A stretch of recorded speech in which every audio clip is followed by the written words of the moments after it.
c'est-on la vérité, avait délivré toute la vérité. Comme cette vérité n'a jamais été révélée, on ne peut pas la trouver dans la Bible. Mais pourquoi vous n'avez pas fait Éden vous-même? Pour ce qui me concerne, le Seigneur a toujours voulu que je partage cette expertise, cette expérience avec plusieurs personnes. Vous voyez à travers les médias, à travers le monde, il y a des débats entre les chrétiens, même les chrétiens. Mais ça se passe ici sur le plateau de voilà, nous les suivons. Ils ne se retrouvent plus. Vous avez toute notre permission parce qu'il y en a qui disent des vérités fausses ici. Le monde souffre terriblement parce que même la Bible, ils n'arrivent pas à la comprendre. L'adamisme, c'est une question identitaire. Où tu es, où tu n'es pas. L'être part de quelque part. Il faut lui affecter un esprit, une force capable d'animer l'être. Cette Afrique dont les chrétiens ne veulent pas entendre parler était une Afrique organisée. L'Égypte était déjà organisée quand la Grèce n'existait même pas. Et vous ne pouvez pas me montrer aucun verset du Coran qui pousse aux gens d'aller tuer. La Bible est mystérieuse. C'est pas donné comme ça. C'est Dieu qui parle. Et il vient en Afrique centrale, particulièrement au Congo, et il dit, ça c'est mon...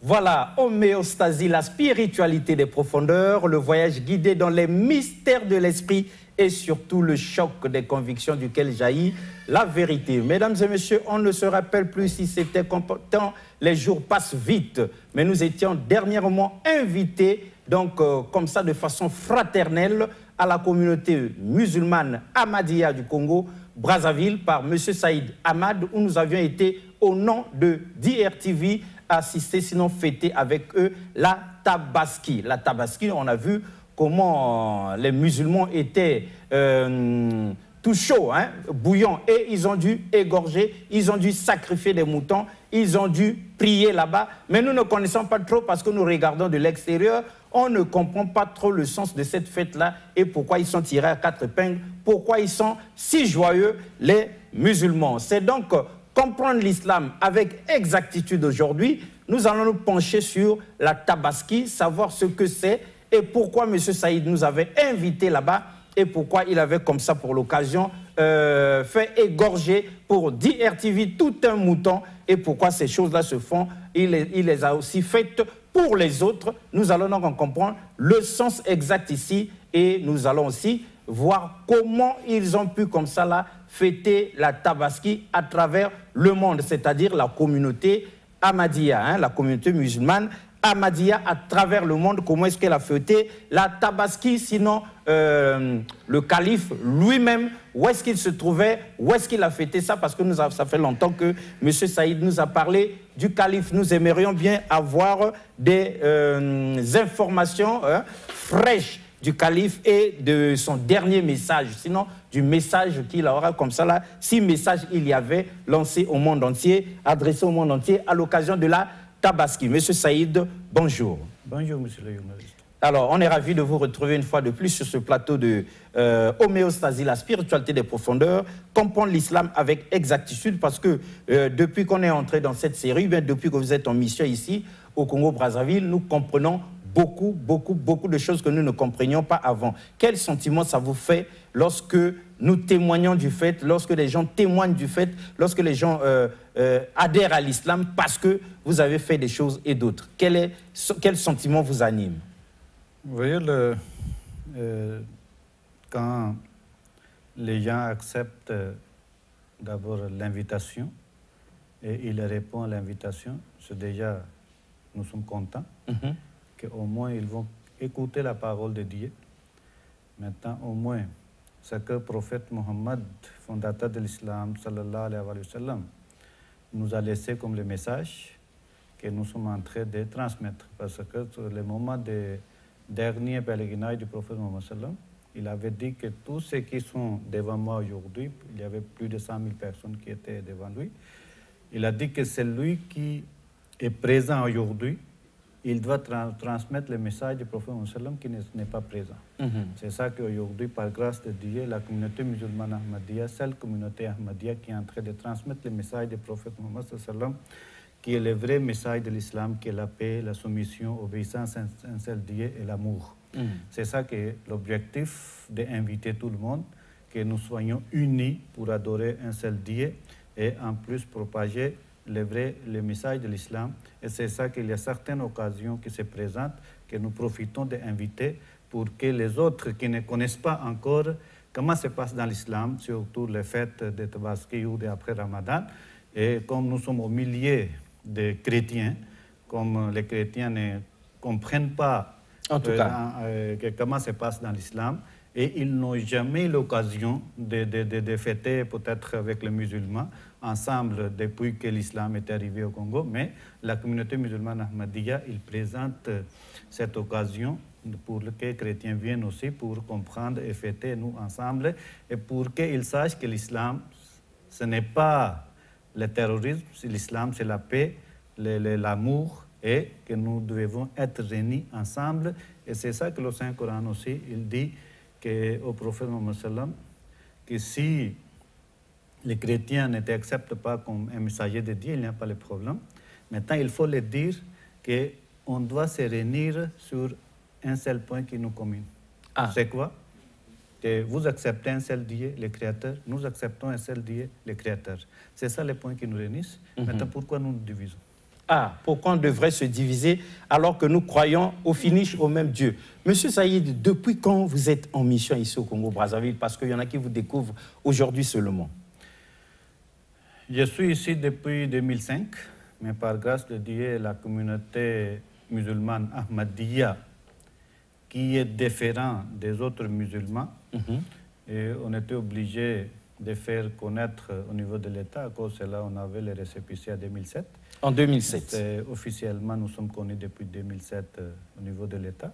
Mais depuis 2005 que je suis ici, que nous avons commencé à prêcher, à amener le message à travers le Congo. Aujourd'hui, par grâce de Dieu, nous avons au moins 15 mosquées que j'ai déjà pu construire. Il y a 15 mosquées construites ici au Congo-Brazzaville. Il y a 2 écoles que depuis 3 ans qui fonctionnent déjà. 2 écoles pour aider les populations vers Kamboma. Et 3e, nous sommes en train de construire vers Ankaï. Maintenant, nous avons des projets pour construire plusieurs écoles là où les enfants n'ont pas l'occasion de fréquenter l'école parce qu'il n'y a pas l'école chez eux. Maintenant, la communauté Ahmadiyya, depuis notre 3e calife qu'il avait pensé pour l'Afrique, c'est ça que nous sommes en train de maintenant accomplir les pensées du 3e calife pour que nous ayons l'école pour pousser aux gens de fréquenter et d'étudier, de sortir comme des cadres. Parce que la connaissance aujourd'hui qui est obligatoire pour chaque personne. C'est très important.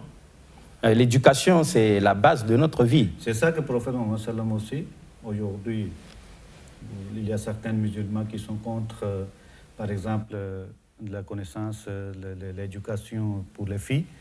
Ils sont en train de détruire l'école, pendant que le prophète Mohammed sallam, il avait dit que la connaissance, c'est obligatoire pour chaque musulman, homme et femme. Il faut chercher cette connaissance, même si vous arrivez jusqu'à la Chine. Il faut chercher la connaissance. Même si vous arrivez jusqu'à la Chine. Jusqu'au bout du monde. Oui, les Chinois ne sont pas musulmans. C'est ça.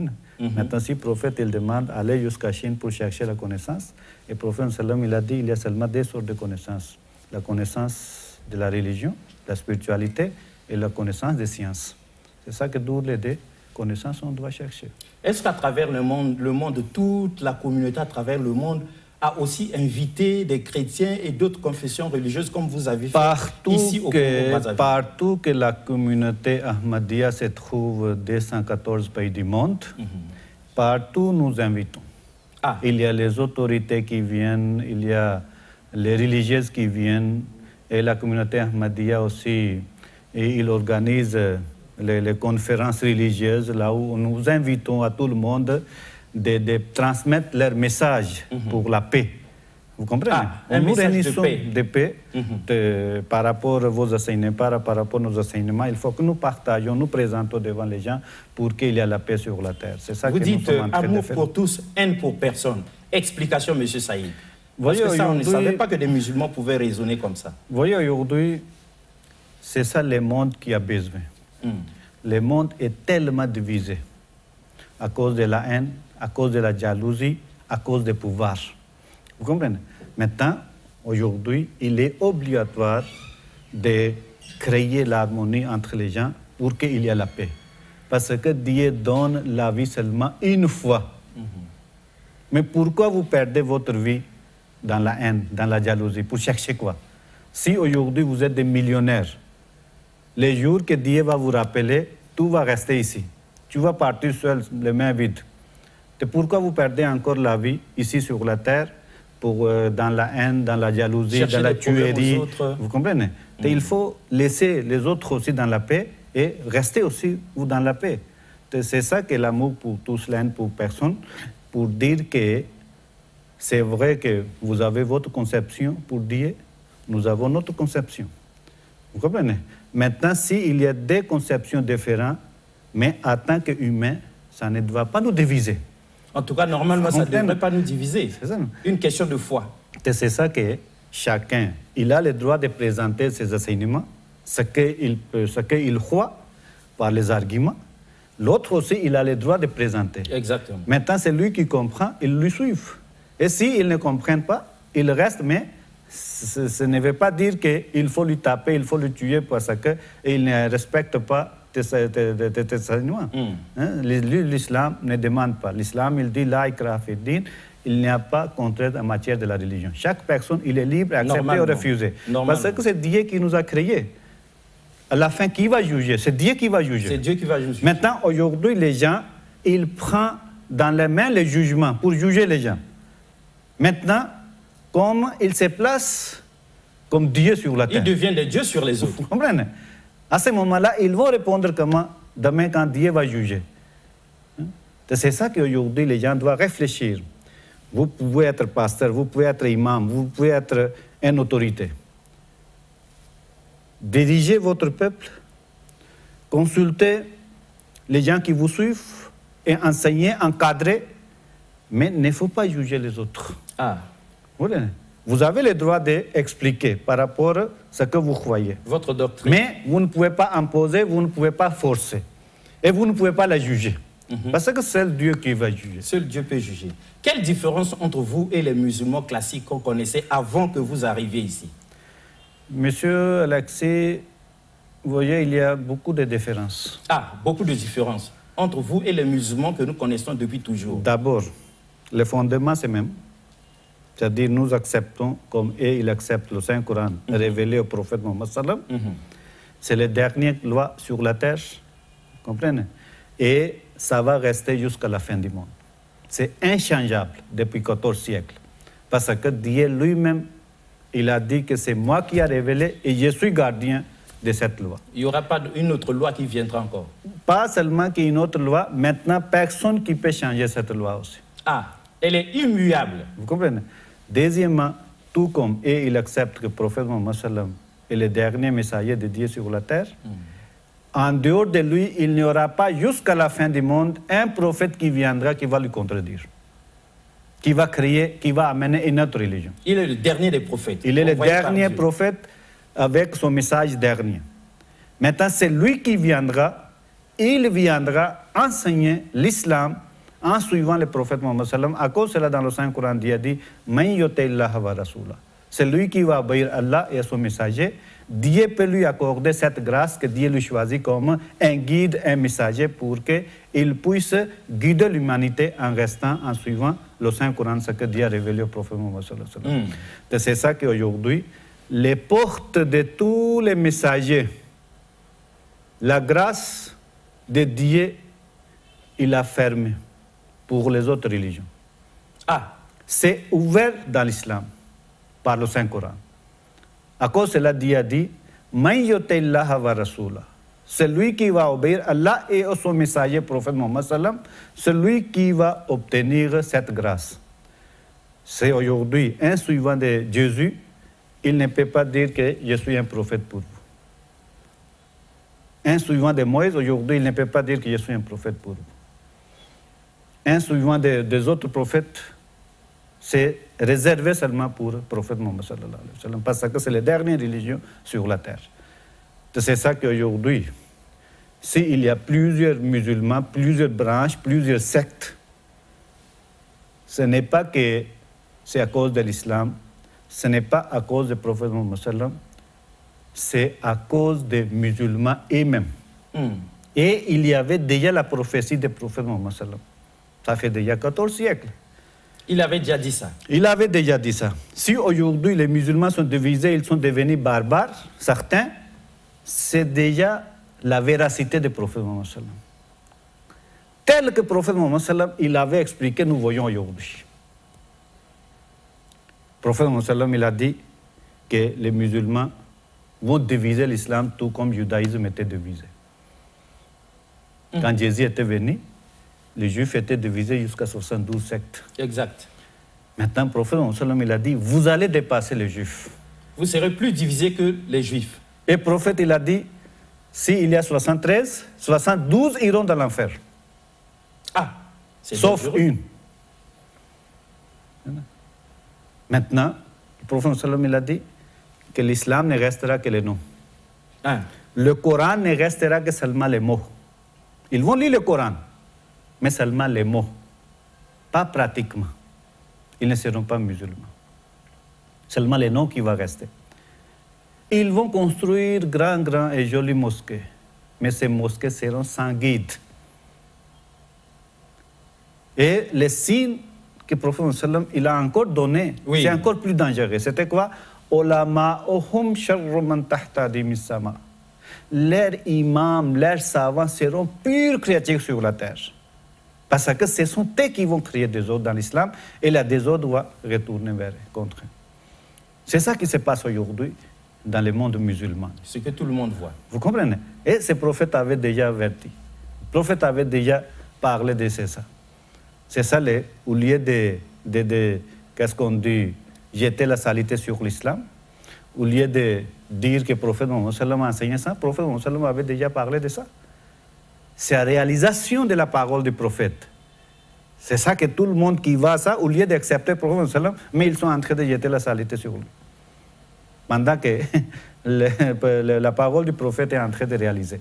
Maintenant, il y a les savants musulmans, après le prophète Mohammed sallam, ils ont aussi prophétisé. Et comme le saint prophète sallam, il a dit que le moment que l'islam sera divisé dans plusieurs sectes, à ce moment-là, il y aura un Messie, un Mahdi qui viendra dans l'islam, de la même manière que le moment que les Juifs étaient divisés, un Messie qu'aujourd'hui nous rappelons de Jésus, fils de Marie, qui était venu en tant que Messie, qui était venu pour réformer, réunir à l'époque le judaïsme. Là. Vous comprenez? De la même manière, en islam aussi, il y aura un Messie qui viendra pour réformer, réunir les musulmans. C'est ça que nous disons, la communauté musulmane Ahmadiyya, il déclare que Hazrat Mirza Ghulam Ahmad Qadiani, avant 125 ans, il avait déclaré que je suis le Messie et Mahdi que le prophète Mohammed sallam avait parlé. Je suis venu. Et c'est ça qui énerve les autres. Il faut m'accepter et vous serez sauvés, vous serez dans la paix. Et Dieu va vous protéger. Et plutôt, le Saint-Coran, il dit que l'islam aura la victoire sur toutes les religions. Il sera au-dessus de toutes les religions. Maintenant, tous les savants musulmans, ils connaissent et ils ont écrit que ce sera possible à l'époque de Imam Mahdi quand il viendra, le Messie quand il viendra. Parce que jusqu'à aujourd'hui, les musulmans ne sont pas plus nombreux que les chrétiens. Non. Par rapport au nombre. Maintenant, ce sera possible avec l'avènement de le Messie le Mahdi, selon la communauté musulmane Ahmadiyya qui est déjà venue. Maintenant, il y a les savants musulmans. Ce n'est pas d'aujourd'hui. Pour aujourd'hui, les savants qui sont musulmans, le saint prophète sallam, il a dit qu'ils sont pires créatures sur la terre, mais qui étaient à l'époque du saint prophète sallam et toujours après lui. Ils ont écrit que quand Imam Mahdi viendra, quand il va annoncer que je suis le Mahdi et le Messie, qu'il faut m'accepter, de tous les imams, ce sont eux qui seront contre lui. Parce qu'à cause de lui, ils vont perdre leur pouvoir dans la mosquée. Leurs intérêts aussi. Les intérêts. À cause de cela, ils seront contre. C'est ça que nous voyons aujourd'hui, ça fait déjà 25 ans. C'est ça qui explique pourquoi on n'aime pas la communauté. C'est obligatoirement. Parce que le Saint-Coran, il dit que Dieu n'a pas envoyé aucun prophète qui n'était pas persécuté. Ah oui, vous comprenez? Les envoyés de Dieu ils étaient persécutés. C'est ça qu'aujourd'hui, c'est la même chose qui se passe avec la communauté musulmane Ahmadiyya. Vous avez parlé de la fête de Tabaski. La Tabaski. Vous comprenez? C'est le pèlerinage. C'est parmi les piliers de l'islam. Exact. Nous sommes musulmans. Nous avons le droit, par rapport à nos moyens, d'aller accomplir le pèlerinage à la Mecque. Maintenant, tout comme à l'époque du saint prophète Mohammed sallallahu alayhi wa sallam, les Mecquois qui n'avaient pas accepté le prophète Mohammed sallallahu alayhi wa sallam, ils interdisaient au prophète, non, tu ne peux pas venir ici pour pèlerinage. Ah, à son époque, on lui avait interdit ça aussi. Le saint prophète sallallahu alayhi wa sallam, dans la vie, pendant qu'il était à côté de la Mecque, il a seulement fait une seule fois dans la vie le pèlerinage. Ah, c'est chaud. Parce que les Mecquois ne permettaient pas. Aujourd'hui, c'est la même chose qui se passe avec la communauté musulmane Ahmadiyya. Aujourd'hui, c'est même Mecquois qui sont là aujourd'hui, qui se disent musulmans. Ils disent non, les Ahmadis n'ont pas le droit de venir à la Mecque pour faire le pèlerinage parce que nous déclarons que vous n'êtes pas musulmans. Vous voyez? Ils déclarent que vous n'êtes pas musulmans. Vous n'êtes pas musulmans. C'est déjà, ils commencent à juger. Ah, et maintenant, comme notre centre, quartier général, c'était au Pakistan, calife était au Pakistan, à ce moment-là, ils étaient obligés de faire la loi au Pakistan pour que les Ahmadis du Pakistan ne puissent pas aller à la Mecque. Déjà dans l'Assemblée en 1974, qu'ils ont déclaré que officiellement, l'État a déclaré. 1974, ils ont déclaré que les Ahmadis ne sont pas des musulmans selon la loi. Maintenant, après, de temps en temps, les autres qui viennent, ils continuent à ajouter la loi.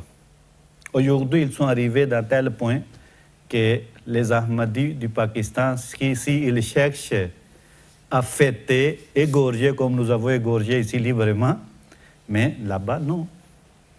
Depuis quelques années, pas seulement qu'ils vous permettent d'aller au pèlerinage, ils ne vous permettaient pas, mais aujourd'hui, ils sont encore en train de serrer pour que les Ahmadis, même en restant sur place au Pakistan, ils ne puissent pas fêter. Vous voyez comment ils sont en train de, pas seulement salir l'image du Pakistan, mais ils sont en train de salir l'image de l'islam. Mais est-ce que la Tabaski, c'est important? Oui, l'important, c'est la sunna, c'est la pratique du prophète Mohammed sallam, c'est le commandement de Dieu dans le Saint-Coran. C'est la pratique d'Abraham. Chaque musulman doit fêter, à souvenir de ce sacrifice. C'est ça qu'en tant que musulmans, nous faisons ça partout dans le monde. Maintenant, aujourd'hui, vous voyez, ça passe dans les médias, comment ils sont en train d'interdire aux Ahmadis de ne pas fêter. Depuis quelques années, ils ont placé les policiers pendant la fête partout. Là où les Ahmadis sont en train d'acheter les bêtes, il faut ravir, il faut, qu'est-ce qu'on dit, arracher ça, pour qu'ils ne puissent pas. Ils sont en train, la police arrive partout, ils sont en train de prendre les moutons. Maintenant, cette année, ils ont fait encore de plus. C'est-à-dire qu'ils ont arrêté avant la fête certains Ahmadis en disant que nous pensons qu'ils vont fêter. Ils ont arrêté les Ahmadis. Nous pensons qu'ils vont fêter. Et ils ont anticipé. Oui, mais ils vont fêter et ils ont arrêté. Et je pense qu'après la fête qu'ils ont relâché. Et il y a les Ahmadis qui ont égorgé. Maintenant, il y a les gens qui sont passés, les gens des quartiers, ils ont appelé leur imam. Oh, ici, nous avons vu les Ahmadis sont en train d'égorger. Ou dans leur maison, en cachette. Maintenant, rapidement, il faut appeler la police. La police vient en courant. Ils récupèrent les bêtes, ils récupèrent la viande qu'ils ont déjà coupée. Ils sont en train de ramasser et amener. Ça fait mal. C'est-à-dire, aujourd'hui, tout ce qu'ils font, c'était déjà prédit. Si aujourd'hui, je suis en train de vous expliquer, pour que vous ayez l'image, que comment les anciens prophètes avec leurs compagnons, comment ils vivaient dans les persécutions. De la même manière, aujourd'hui, devant vous, les Ahmadis sont en train de vivre. Et ça fait très mal. C'est ça qui est un côté, ça fait mal, mais l'autre côté, comme le Messie premier, il avait expliqué que non, ça va arriver de telles épreuves.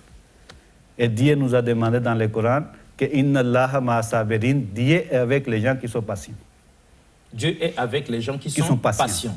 C'est ça que le message des califes était, le moment de Eid, le moment de Tabaski, c'était que dans l'islam, Dieu donne la récompense par rapport à l'intention. Vous avez l'intention d'égorger, mais la loi nous permet pas. Même si on vient vous arrêter, même si on vient vous Dieu va vous récompenser. L'intention là, Dieu récompense. Dieu récompense. Vous avez le droit d'aller au pèlerinage parce que vous avez les moyens. Maintenant, les chemins sont barrés pour vous. Cela signifie qu'à cause de vous n'arrivez pas à accomplir. Mais chaque année, Dieu est en train de vous récompenser à cause de votre attention. Parce que tu avais l'intention d'aller, mais on vous a arrêté. Nous sommes en vous avez le même bénéfice que ceux qui sont allés. Maintenant, est-ce qu'ils vont bénéficier? Un côté, vous arrêtez les autres musulmans, mais vous partez. Et vous, vous allez vous arrêter les autres. Est-ce que maintenant Dieu va accepter? Essayez de nous expliquer ça. Je ne peux pas aimer ça. Dieu a dit que c'est lui qui empêche aux gens de prier, adorer. Ce sont les grands transgresseurs. Et Dieu n'aime pas les transgresseurs. C'est ça que c'est aujourd'hui. Mais ça va changer le temps, avec le temps. Mais les gens, façon dont ils sont en train d'augmenter chaque jour la transgression là, ils sont en train de tirer la colère de Dieu. Parce qu'en ancien temps, l'histoire nous raconte. Dans la Bible aussi, c'est écrit, dans le Saint-Coran, c'est écrit, que les gens qui ont persécuté les messagers, ils ont rendu leur vie difficile. Exact. Et quand ils ont dépassé la limite, le moment que Dieu a réagi, Dieu les a détruits. Complètement. Aujourd'hui aussi, Dieu n'a pas fermé les yeux. Dieu donne le temps pour que les gens puissent comprendre. Parce qu'il y a l'avènement qui sont déjà passés. Il faut prendre la leçon. Maintenant, s'ils ne prennent pas la leçon, à ce moment-là, Dieu va réagir tout comme il réagissait auparavant. Maintenant, au moins, Dieu avait promis avec le Messie premier, que मैं तेरी तबलीग को ज़मीन के किनारों तक पहुंचाऊंगा कि je vais amener ton message jusqu'aux quatre coins du monde. Quel moment Dieu lui a révélé? Le moment que le Messie premier, il était seul avec quelques personnes dans son village. Et son village était inconnu dans le monde. Personne qui savait. Et les ennemis, ils disaient que non, ton message ne peut pas sortir de son village, mais au lieu de partir dans les quatre coins du monde. Mais aujourd'hui, après 125 ans, oui, ça fait le tour du monde. Je suis un simple serviteur du Messie premier, en train de parler, d'amener son message partout au Congo, pendant qu'au Pakistan, les gens ne savaient pas qu'il y a un Congo qui existe.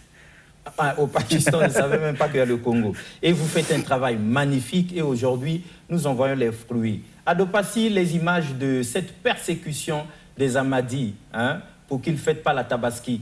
Balancez-nous ces 3 vidéos d'affilée pour que M. Saïd puisse commenter, expliquer aux gens exactement de quoi il s'agit. Il vient de le dire, mais voyons par les images. À Dopassi, Félicien, à Dopassi.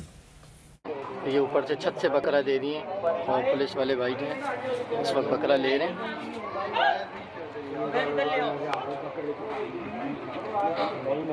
और जो घर है इन्होंने शायर इस्लाम का गलत इस्तेमाल करते हुए ईद कुर्बान के पहले दिन खुलेआम कुर्बानी की और उसके खिलाफ तहरीक लब्बे पाकिस्तान ने और इलाका मकीनों ने भरपूर एक्शन लिया और जिला कोरंगी राब्ता बरा इंतजामिया जनाब अहमद करारी भाई और कैंडिडेट PS90 जनाब काशिफ अली खान गौरी और यूसीस के तमाम कारकुनान जिम्मेदारान इलाका मकीनों की काविशों कोशिशों से अल्हम्दुलिल्लाह ये कार्रवाई लाए अमल पे आई है और ये 15 को हमने कॉल की है। ये यहाँ से हमने गोश्त उठा लिया है। अब इसकी आगे की कानूनी कार्रवाई हम थाना मॉडल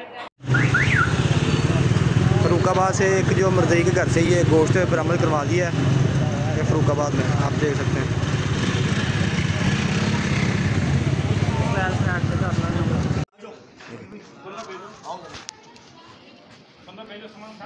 ये कादियानी जो हैं मिर्ज़ाई काफिर शायर इस्लाम का इस्तेमाल करते हुए कुर्बानी जैसे फरीज़े को अपना रहे थे।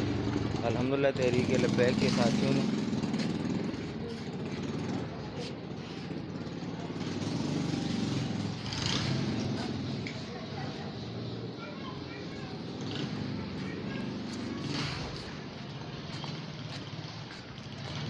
पुलिस मोबाइल में लेके जाया जा रहा है ना। कश्मीर कॉलोनी गली नंबर 6, कश्मीर कॉलोनी गली नंबर 6 सेक्टर 1 कुंडी चौक, सेक्टर 1 कुंडी चौक। ये अल्हम्दुलिल्लाह हमारे ज़िम्मेदारान की बर वक्त काबिज के ऊपर सामने पुलिस की मोबाइल में उनको लेके जाया जा रहा है।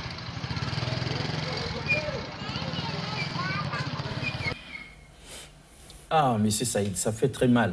On va certainement revoir ça, mais expliquer exactement. On a vu un mouton être descendu d'une corde. Quelqu'un expliquait des choses que nous n'avons pas compris. Mais dites-nous exactement ce qui s'est passé pour qu'on puisse revoir ces images-là, pour que tout le monde puisse comprendre ce qui s'est passé pendant cette fête de la Tabaski du côté des Ahmadis. Voyez, vous avez vu un Barbie. C'est certainement un imam de cette quartier-là. Les jours de la fête, il y a certains Ahmadis, pensant que personne qui peut les observer, ils sont en train d'égorger. Mais ils étaient en haut de l'immeuble, hein, sur la toiture là-bas. Sûr que personne ne les a vus. L'imam, il est en train d'expliquer, non? Grâce aux gens des quartiers qui nous avertit à temps pour qu'ils puissent finir à gorger. Et nous sommes mobilisés, nous avons appelé la police. Police aussi, il vient rapidement en courant. Hein, comme il y avait le terroriste qui était en train d'attraper un terroriste. Maintenant, ils ont attrapé un mouton qui était déjà égorgé. C'est ça qu'ils ont fait descendre. Faites descendre Maintenant, ça ici, il y a les autres côtés. Ils avaient déjà coupé la viande, ils ont récupéré la viande. Ça, ils vont présenter maintenant dans le tribunal. Voilà, nous avons attrapé ça avec les a pris la main dans le sac, en flagrant délit. Vous comprenez? C'est ça qui peut se passer et c'est grâce à les imams. Vous comprenez? Maintenant, ils disent qu'ils sont en train de détruire notre foi en égorgeant leurs moutons. Nous ne comprenons pas. Détruire leur foi comment? C'est-à-dire que vous utilisez le nom de l'islam pendant qu'on vous dit que vous n'êtes pas musulman, vous ne pouvez pas l'utiliser. Vous ne pouvez pas utiliser. Maintenant, si vous égorgez comme les musulmans, comme c'est la fête des musulmans, c'est-à-dire que vous êtes en train de détruire notre foi. Comme nous ne faisons rien. On ne peut pas vous permettre. C'est le saint prophète sallam, il a dit que les imams seront dernier temps, pure créature sur la terre. Et dans une hadith, le prophète Mohammed sallam, il a dit ils seront comme les singes et les porcs. Les imams seront comme des singes et des porcs. C'est ça les images aujourd'hui. À cause de seulement un bête que les Ahmadis sont en train d'égorger, votre foi est déjà en danger. Vous êtes pure créature sur la terre, c'est le prophète Mohammed sallam avait déjà dit. Et vous démontrez aux gens que oui, nous sommes pures créatures sur la terre. Maintenant, regardez, on dit que c'est quelqu'un fabriqué, mais c'est réel. Quelqu'un a demandé chez Jacob. Jacob, quand les grands frères de Joseph sont venus, non? En disant que non, Joseph était bouffé par loup. Oui. Vous comprenez? Une bête sauvage l'a dévoré là-bas. Maintenant, on dit que Jacob, il est parti dans la forêt et il a demandé à loup, est-ce que tu as mangé mon Youssouf, mon fils, Youssouf?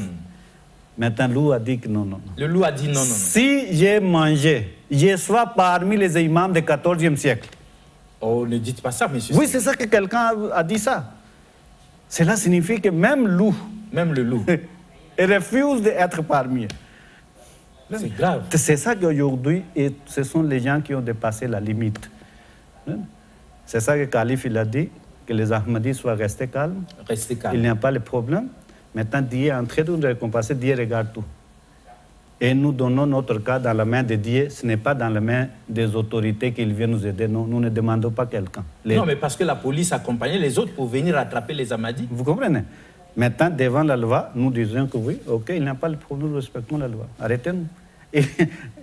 il y a certains Ahmadis qui sont déjà arrêtés parce que la police il disait que peut-être vous allez fêter, vous allez... On les arrête déjà, le temps que la fête passe. pour que les vrais musulmans ne soient pas dérangés, soi-disant vrais musulmans.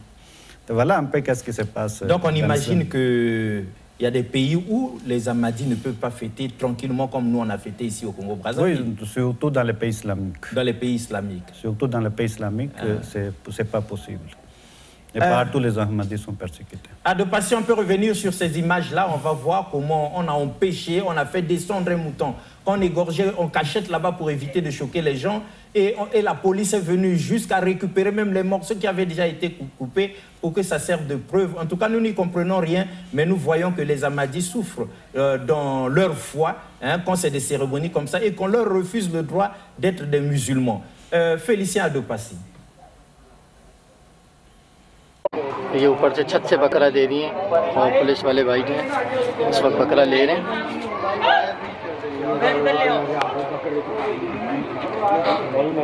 और जो घर है इन्होंने शायर इस्लाम का गलत इस्तेमाल करते हुए ईद कुर्बान के पहले दिन खुलेआम कुर्बानी की और उसके खिलाफ तहरीक लब्बैक पाकिस्तान ने और इलाका मकीनों ने भरपूर एक्शन लिया और ज़िला कोरंगी राब्ता बराए इंतज़ामिया जनाब अहमद तरावी भाई और कैंडिडेट PS90 जनाब काशिफ अली खान गौरी और यूसीस के तमाम कारकुनान जिम्मेदारान इलाका मकीनों की काविशों कोशिशों से अल्हम्दुलिल्लाह ये कार्रवाई लाए अमल पे आई है। और ये 15 को हमने कॉल की है, ये यहाँ से उन्होंने गोश्त उठा लिया है। अब इसकी आगे की कानूनी कार्रवाई हम थाना मॉडल फरुखाबाद से एक जो मर्जई के घर से ये गोश्त बरामद करवा दिया है, ये फरुखाबाद में आप देख सकते हैं।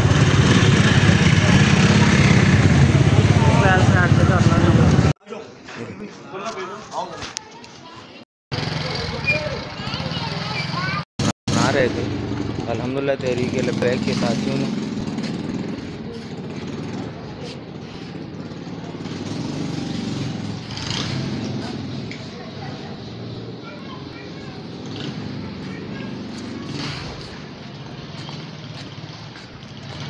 पुलिस मोबाइल में लेके जाया जा रहा है ना। कश्मीर कॉलोनी गली नंबर 6, कश्मीर कॉलोनी गली नंबर 6 सेक्टर ए कुंडी चौक।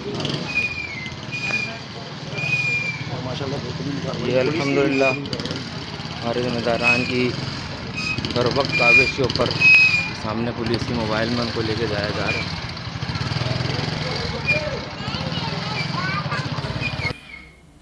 Voilà. Pendant ce temps, ici au Congo-Brazzaville, dimanche 16, nous étions invités à Masengo Soproji, au sein même de la communauté musulmane Ahmadiyya par M. Saïd. Adopassi, c'était tout beau. On avait égorgé tout un mouton pour DRTV et d'autres moutons pour d'autres entités. Vous pouvez le faire voir par les images. M. Saïd, les images parlent d'elles-mêmes. C'était beau, ça s'est bien passé ici, au niveau du Congo-Brazzaville, n'est-ce pas? Alhamdulillah, comme vous avez vu et vous voyez les images, c'est bien passé partout au Congo et au moins plus de 10 000 personnes, musulmans, chrétiens, à l'intérieur du pays, partout, m'ont servi par ces viandes. Oui. C'est ça que la communauté musulmane Ahmadiyya, il appelle tout le monde que nous devrons marcher ensemble, manger ensemble, pour qu'il y ait l'harmonie, pour qu'il y ait la paix, pour qu'il y ait l'amour. C'est ça que nous sommes en train de faire et Inch'Allah, et par grâce de Dieu, par grâce d'Allah, avec l'aide de Dieu, qu'un jour, je pense plus par les Congolais seront musulmans Ahmadis et il y aura la paix partout au Congo, par la communauté musulmane Ahmadiyya. Très bien, on est sûr que la communauté musulmane Ahmadiyya apporte la paix. Vous avez consenti d'énormes sacrifices, M. Saïd. Est-ce qu'on peut savoir à peu près la communauté au niveau de Brazzaville a sacrifié combien de moutons? On a même vu un bœuf attaché, là, un bœuf bien attaché là. Dites-nous un peu en résumé combien vous avez disposé parce qu'il y avait des quartiers de viande qui partaient dans toutes les maisons et tout ceux qui arrivaient là repartaient joyeux avec quelque chose. Oui, nous, cette année au Brazzaville, nous avons égorgé 3 bœufs plus à peu près 10 moutons comme ça. 3 bœufs et 10 moutons. Oui, mais pourquoi vous faites ce gaspillage, M. Saïd? Des gens qui n'ont rien fait, qui viennent bénéficier de toute cette viande-là. Oui, en tout cas, les gens même du quartier ou bien d'ailleurs. Nous tous là, on a été prendre tout un mouton que vous aviez égorgé cette fois-ci pour dire RTV. Les photos témoignent d'elle-même, Félicien Dopassi. Nous étions là-bas avec Vikael Obeko pour le compte de Homéostasie, la spiritualité des profondeurs. Et nous avons, vous voyez vous-même, mesdames et messieurs, mais comment vous pouvez sacrifier tout un mouton pour dire RTV et un autre mouton pour, je ne sais pas, on a vu même l'équipe de Studio 210 repartir avec des quartiers de moutons. Et pourquoi vous faites ce grand sacrifice-là, monsieur? Vous voyez, l'homme doit se sacrifier, non? Chaque personne doit se sacrifier pour créer l'harmonie. Ah, pour créer l'harmonie. L'humanité aussi, il a besoin de cet sacrifice pour qu'il y ait la paix. En tout cas, tout le monde était content. Maintenant, deuxième chose, vous voyez, il y a la pauvreté dans le monde. Il y a beaucoup de gens qui souffrent. Il y a les zones dans le monde là où les gens n'arrivent pas à goûter la viande pendant toute l'année. Durant toute l'année. Durant toute l'année. Pas moyen de s'acheter de la viande. Ça coûte extrêmement cher. Maintenant, c'est ça le seul moyen de sacrifier. Vous voyez aujourd'hui, par exemple, en Europe, en Amérique, ou par-ci par-là, les gens qui sont bien développés, riches, ils n'ont pas besoin d'égorger encore de manger. Parce qu'ils mangent chaque jour. Ah, ils mangent chaque jour, ils ont la viande et tout ça. Maintenant, la communauté organise de telle façon qu'au lieu de gaspiller là-bas, parce que là-bas, les gens n'ont pas besoin, ils envoient là où les gens ont besoin. À leur place, que nous sommes en train d'égorger ici, pour que les gens qui sont locaux puissent profiter et manger au moins une fois dans l'année, bien rempli. Donc, quelqu'un qui est hors du Congo peut faire égorger ici à son nom, au nom de sa famille. Oui. Ah, voilà pourquoi on avait vu ça. C'est ça que les gens qui nous envoient ça, à ce moment-là, à leur place, nous égorgeons ici et nous distribuons partout. C'est ça que les gens sont en train de profiter et manger. Maintenant, première fois, quand on avait égorgé à Massengo, quand on a voulu distribuer, il y a les autres qui disent « Ah, c'est quoi ?» C'est quoi? C'est que cette histoire-là, on nous donne la viande seulement comme ça. Mais c'est quoi? C'est quelle encore magie? Et puis, en plus, c'est en grande quantité. Vous comprenez? Quand on a expliqué, après, ils ont accepté. Maintenant, l'année prochaine, il nous a averti déjà que bientôt votre fête, on viendra. On sait que c'est bientôt votre fête, on sera là, ne nous oubliez pas. Maintenant, regardez, chaque année, par grâce de Dieu, les gens eux-mêmes, ils viennent. Nous, c'est votre fête, on est venu pour participer. Très bien. Nous ne refusons pas quelqu'un. Par rapport à nos moyens, nous sommes en train d'exposer devant les gens. Comprendre l'islam avec exactitude, nous vous avions dit en démarrant cette émission que grâce à M. Saïd, nous comprenons beaucoup de choses. Sur la Tabaski, M. Saïd, qu'est-ce que quelqu'un qui nous suit là peut retenir? C'est quoi la fête, la Tabaski? Pourquoi la Tabaski? Quel est le comportement que chacun de nous doit avoir vis-à-vis de cette fête-là? Vous voyez, normalement, c'est à souvenir des sacrifices d'Abraham avec son fils Ismaël. Là où il voulait sacrifier, Dieu lui avait demandé de sacrifier son fils. Ce n'est pas Dieu lui avait demandé. Ça aussi, Dieu. Il faut qu'il y ait une différence entre façon, donc le christianisme. Les chrétiens présentent, les croyants présentent, les chrétiens présentent ça. Dieu ne peut pas ordonner quelque chose, après il dit arrête. Ça comme jouer le sentiment avec quelqu'un. C'est que nous, mais la Bible dit que c'est Dieu qui a demandé à Abraham d'aller sacrifier. Après, il a dit d'arrêter. Après, au moment où Abraham veut sacrifier son fils, heureusement Dieu l'arrête et puis Dieu présente un mouton à la place. Ce n'était pas comme ça. Le Coran, il dit, le Coran, il dit que le moment que son fils Ismaïl est né, il le voyait souvent dans la rêve, comme il est en train d'égorger son fils. Et il n'a pas touché son fils. Il a laissé agrandir pour demander son avis. Et le moment que le Coran, il dit, l'enfant était déjà assez âgé, qu'il a commencé à travailler avec son père, a commencé à courir avec lui. À ce moment-là, un jour, Dieu demande à son fils, mon bien-aimé fils, Abraham demande à son fils, que regarde, mon fils, souvent je rêve ça, comme j'étais en train de t'égorger. Qu'est-ce que tu dis pour ça? Son fils, qui était bien cadré par son père, et il savait bien la grandeur de Dieu, et il savait bien son objectif sur la terre, il dit, si c'est Dieu qui veut ainsi, tu vas me trouver parmi les gens qui sont patients.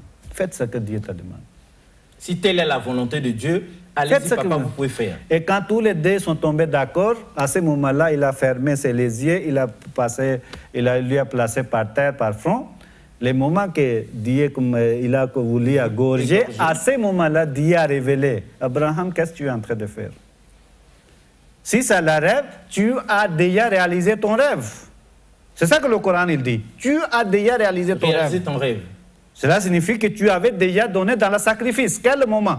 À quel moment? Le moment que son fils était encore petit, avec l'ordre de Dieu, qu'il avait pris sa femme Hajira avec son fils Ismaïl, il l'avait abandonné dans le désert, là où se trouve aujourd'hui la Mecque. Quand Abraham il laisse sa femme avec son fils dans le désert, il n'y avait pas aucune personne, il n'y avait pas l'eau, il n'y avait pas la nourriture.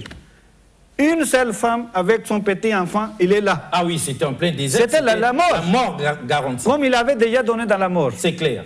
C'est ça que comme sacrifice. Dieu était en train de faire un plan aussi. Que comment Dieu va construire, où il va faire la maison de Dieu, dernière maison de Dieu sur la terre ici. Et comment un grand prophète qui viendra, qui sera un dernier prophète. C'est ça le sacrifice qu'ils avaient déjà fait. C'est ça que Dieu a dit par rapport à la rêve, tu as déjà réalisé ça. Mais Abraham a voulu sacrifier parce qu'à son époque, il y avait les gens qui sacrifiaient leurs enfants clés-nés. C'est ça qu'Abraham... religions qui est autour d'eux. Pour leur idole, pour leur Dieu. Les idoles là-bas. Maintenant, Abraham, il dit, comme je suis en train de rêver, peut-être Dieu veut aussi que le nez, je dois l'égorger aussi. À cause de cela, il a voulu physiquement gorger. Pendant qu'on dit que le moment que quelqu'un rêve de ça, qu'il est en train d'égorger son fils, il a donné sacrifié dans la voie de Dieu. Cela signifie que son fils qui sera donné dans la voie de Dieu et il va servir Dieu, il va servir Dieu, il va servir la religion. C'est ça le sacrifice pour Dieu. C'est ça qu'aujourd'hui dans la communauté musulmane ahmadiyya, nous donnons aussi nos enfants à aller sacrifier, aller, qu'est-ce qu'on dit, servir l'islam. C'est ça qu'aujourd'hui, j'ai donné ma vie pour servir l'islam, servir la communauté musulmane ahmadiyya. À cause de cela, je ne fais pas autre chose. Je suis là seulement pour expliquer et pour présenter, pour enseigner les gens. C'est ça que, à souvenir de ce sacrifice que Dieu avait demandé, à la place de maintenant ce sacrifice, il faut gorger comme un bête, comme un souvenir. C'est ça que depuis là jusqu'à aujourd'hui, les musulmans sont en train de dégorger ça. Très bien. À l'occasion de cette bascule. Très bien, on a compris le sens de la chose. Même maintenant, si le Saint-Coran, il dit que ce n'est pas la viande, ce n'est pas la chair qui monte vers Dieu, ni le sang. C'est votre crainte de Dieu, la taqwa qui monte vers Dieu. Par quelle intention vous avez égorgé? C'est ça l'essence. L'intention. L'intention. C'est ça que tout le monde, ils ne connaissent pas. Que comment, chaque jour, on gorge les bêtes, non? Bien sûr. On consomme la viande, non? Oui, oui. Maintenant, ce n'est pas tout le monde qui égorge. Quelque part, seulement quelques personnes qui égorgent. Bien sûr. Maintenant, il est demandé que chaque personne, d'abord, quand il va acheter lui-même, d'abord, il va faire grandir chez lui, il va élever, il y aura un attachement. Vous comprenez? Exact. Certainement, avec les bêtes, il y a un attachement quand ça reste avec vous, vous êtes en train de les servir. Les jours que tu vas égorger, à ce moment-là, tu vas sentir d'abord le mal. Le mal, oui. Deuxièmement, quand vous allez égorger, vous allez voir comment l'âme est en train de sortir, comment la bête est en train de souffrir. La leçon, c'est quoi? Qu'il faut retenir bien, tout comme aujourd'hui, la bête se trouve dans votre main, et vous êtes en train de l'égorger par force. Demain, vous serez aussi dans la main de quelqu'un. Il peut faire aussi la même chose. Ce que vous êtes en train de faire avec les bêtes, c'est dans la main de Dieu. Très bien. C'est ça qu'on dit qu'il faut faire du bien pour que demain, vous soyez dans la paix. Ce n'est pas que Dieu va vous faire comme vous êtes en train de faire avec les bêtes. Très bien. On aime cette grande leçon, mesdames et messieurs, on est arrivé à la fin. C'était pour que nous comprenions la Tabaski, comment ça s'est passé ici au Congo-Brazzaville avec M. Saïd et la communauté Ahmadiyya, comment ça s'est passé avec des difficultés énormes dans les pays islamiques pour nos frères Ahmadis. Et donc la grande leçon à retenir, c'est que lorsque nous élevons ces bêtes-là, on s'attache, lorsqu'on les égorge, ça nous fait aussi un certain mal, mais nous devons savoir que de la même manière nous nous comportons sur la bête, quelqu'un aussi pourrait se comporter sur nous demain. Sinon, le jugement de Dieu au finish, pour que chacun de nous puisse, comme ça là, retrouver la droiture par rapport aux enseignements de l'islam. Mais pour joindre M. Saïd et continuer cet échange, cette discussion, 05 555 42 18. 05 555 42 18. Ces portes sont ouvertes, la communauté est tolérante, elle accueille tout le monde. Vous pouvez poser toutes vos questions et vous aurez toutes les réponses. De toute façon, M. Saïd a été ici mandaté pour nous ouvrir les yeux à la vérité exacte, la vérité vraie de l'islam. Cela dit, nous vous disons au revoir et à la prochaine. Merci beaucoup une fois de plus. Regardez la Bible, consultez-la. Est-ce que le Christ étant la vérité avait délivré toute la vérité? Comme cette vérité n'a jamais été révélée, on ne peut pas la trouver dans la Bible. Mais pourquoi vous n'avez pas fait Eden vous-même? Pour ce qui me concerne, le Seigneur a toujours voulu que je partage cette expertise, cette expérience avec plusieurs personnes. Vous voyez à travers les médias, à travers le monde, il y a des débats entre les chrétiens, même les chrétiens. Mais ça se passe ici sur le plateau de Moïse. Nous les suivons, ils ne se retrouvent plus. Vous avez toute notre permission parce qu'il y en a qui disent des vérités fausses ici. Le monde souffre terriblement parce que même la Bible, ils n'arrivent pas à la comprendre. L'adamisme, c'est une question identitaire. Où tu es, où tu n'es pas. L'être part de quelque part. Il faut lui affecter un esprit, une force capable d'animer l'être. Cette Afrique dont les chrétiens ne veulent pas entendre parler était une Afrique organisée. L'Égypte était déjà organisée quand la Grèce n'existait même pas. Et vous ne pouvez pas me montrer aucun verset du Coran qui pousse aux gens d'aller tuer. La Bible est mystérieuse. C'est pas donné comme ça. C'est Dieu qui parle. Et il vient en Afrique centrale, particulièrement au Congo, et il dit, ça c'est mon